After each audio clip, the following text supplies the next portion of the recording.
वैष्णवी आत्महत्या प्रकरणामध्ये फरार सासरा राजेंद्र हगवणे आणि दीर सुशील हगवणेला अखेर अटक। पिंपरी चिंचवड पोलिसांची कारवाई। नवरा, सासू आणि नंदेला सुद्धा आधीच अटक।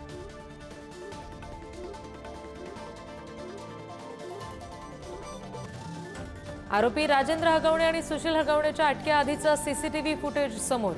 हगवणेंसोबत 3 जण होते उपस्थित। यात तिघांनी हगवणेंना मदत केल्याचा अंदाज।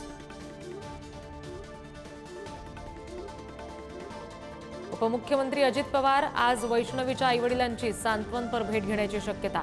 आरोपी राजेंद्र हगवणेची राष्ट्रवादी पक्षातून सुद्धा हकालपट्टी। वैष्णवी आत्महत्या प्रकरणामध्ये चुलत सासरा संजय हगवणेसह सुनील चांदोरेला पोलिसांनी घेतलं ताब्यात। आरोपी राजेंद्र हगवणे सुशील हगवणेला पळून जाण्यासाठी मदत केल्यानं चौकशी।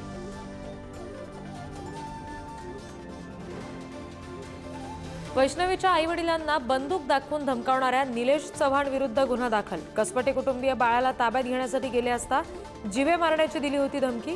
वारजे पोलिसांकडून चौकशी। गडचिरोलीमध्ये टीव्हीवरील चॅनल पाहण्याच्या वादातून 10 वर्षाच्या मुलीची आत्महत्या। कोरची तालुक्यातल्या बोडेना गावातील हृदय पिळवटून टाकणारी घटना।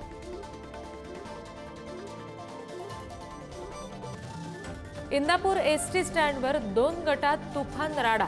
11 जणांविरुद्ध गुन्हा दाखल। परिसरात कडेकोट पोलीस बंदोबस्त तैनात। नवी मुंबईमध्ये खारघरमध्ये 2 गटात हाणामारी। ओव्हरटेक केल्याच्या रागातून राडा। बाईकवरील 3 अल्पवयीन मुलं आणि कारमधील तरुणांमध्ये वाद। देशाच्या दुश्मनांनी पाहिलं जेव्हा सिंदूर स्फोटक बनतं तेव्हा काय परिणाम होतात। पंतप्रधान मोदींचा राजस्थानमधून पाकिस्तानला पुन्हा इशारा।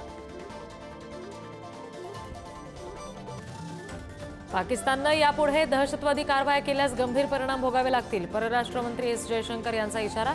तर पाकिस्तानला दहशतवाद्यांना पोहोचणं थांबवण्यास सांगा।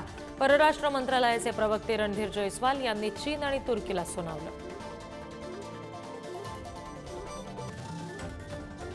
अरबी समुद्रात कमी दाबाचं क्षेत्र सक्रिय। पुढचे 36 तास कोकणासाठी महत्त्वाचे।